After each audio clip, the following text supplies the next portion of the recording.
Hi, welcome to segment 3 of our 4-part podcast series with Mrs. Judith Gomez and Mr. Andres Martinez.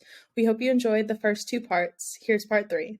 I'm curious, going back to kind of the matrilineal heritage. When we had spoken previously, you'd mentioned that you've kind of preserved some of the matrilineal or like female centric concepts in the names within your family, Mhm. um, especially your daughters. Could you share more about that significance um, Sure. of that? It ties back again. I don't know. In my conversation earlier, to make a quick connection, is that my mom coming. I strongly believe I came from direct experiences of the women in my life needing to recognize and be aware of their need for independence at times when that was really difficult. I was born in 1969, when there was, a lot of cultural identity revolutions were going on. I would even say now some of our strength is going back to those experiences. We got too far away from them during the times that maybe I was in high school.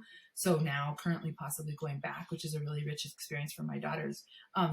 But at that time, my mom, I would contend, I don't know if she'd agree, but I would contend from my understanding of her experiences, by her describing how formalized maturity was, or development, or rites of passage, or life's ceremonies were for her, were very formalized in the Catholic structure.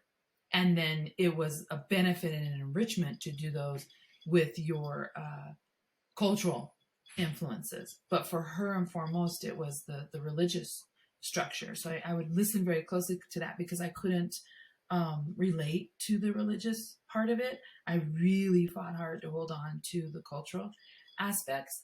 And then as she's going through these times, I would be able to also hold on to, because I couldn't attach myself. It didn't come innate to me to attach to the religious piece. Again, the identity pieces. So my mom was what she would call older when she got married. She very much, my grandfather, as I mentioned, died earlier, so she very much felt, again, in that matrilineal support, to be a caregiver, a very structured support system for my grandmother. So my mom didn't even think about laying plans or looking to her future when she was younger like that, through her mid-20s, because she was caring for my grandmother. And then my grandmother passed when she was 26. So then my mom, I believe, started to lead and live her life for her own identity purposes. And her and my father met and married, and then I was born in 1969. Well, at that time, historically, there was so much cultural identity going on for females at a certain level, but then also Latinos, Chicanos. And so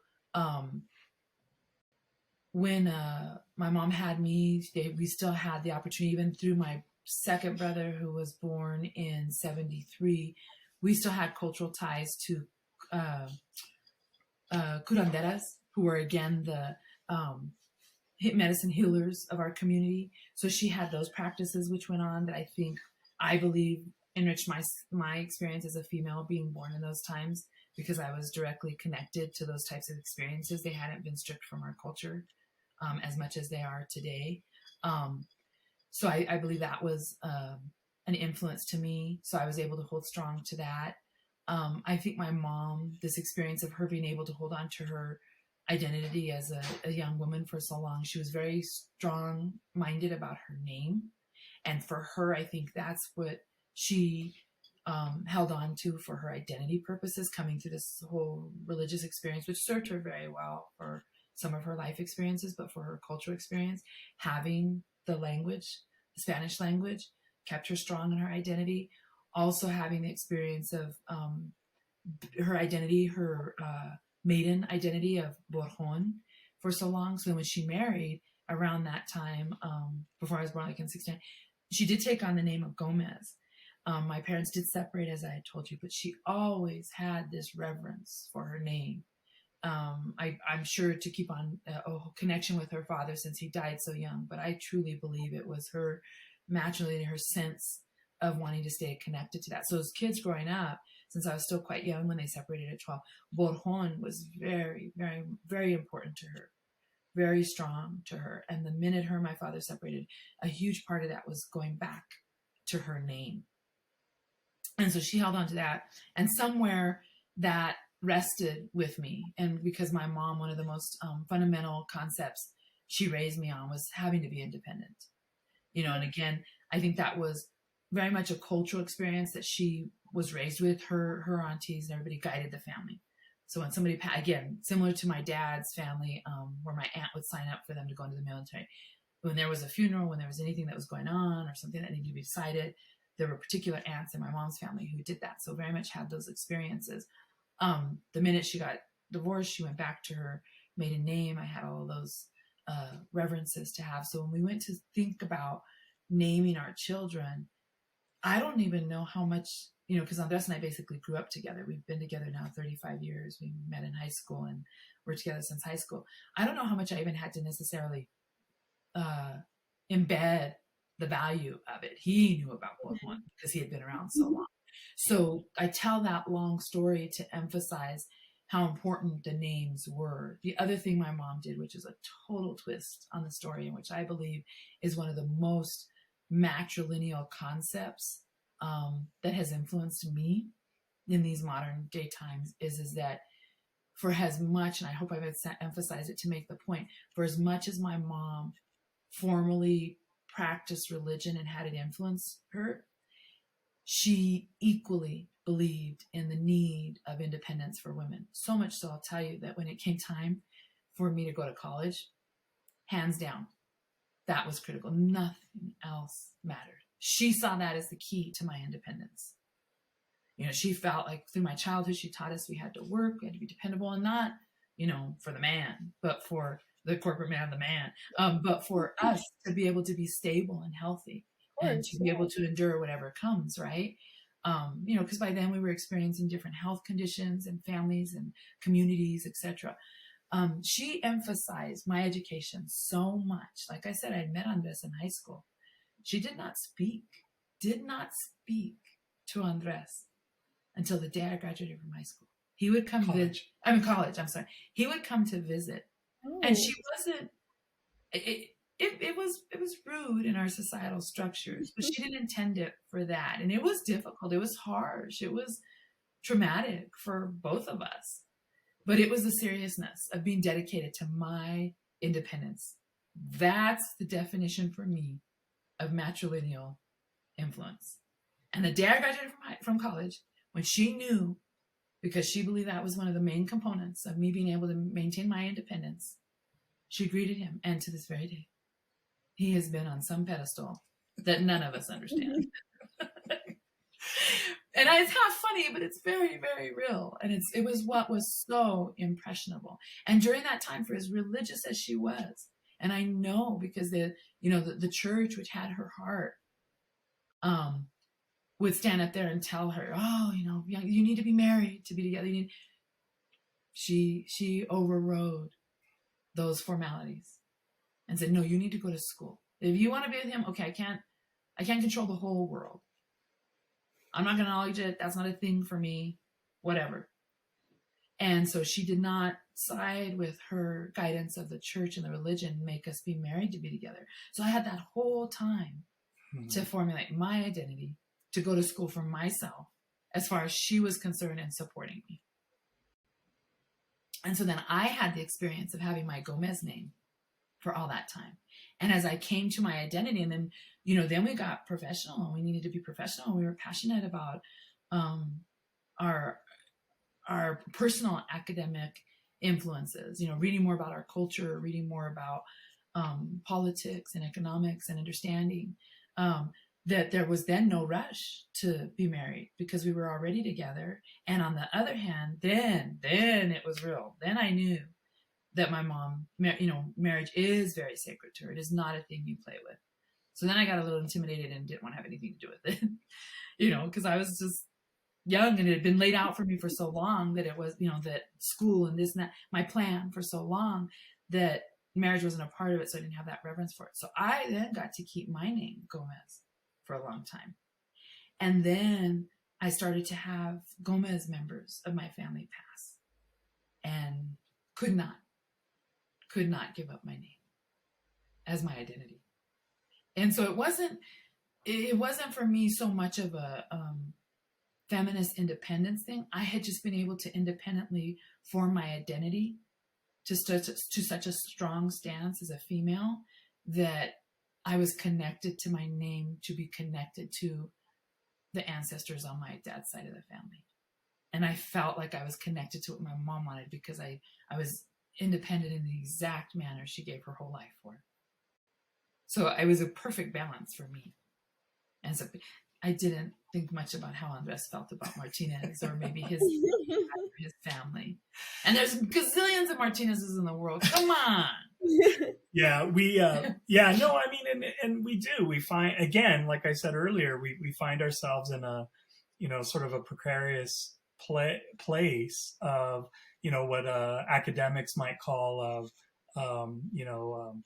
cultural reclamation, right? We're reclaiming our cultural heritage, and heritages, if you put it in the plural, it's complicated. To be honest, I don't know.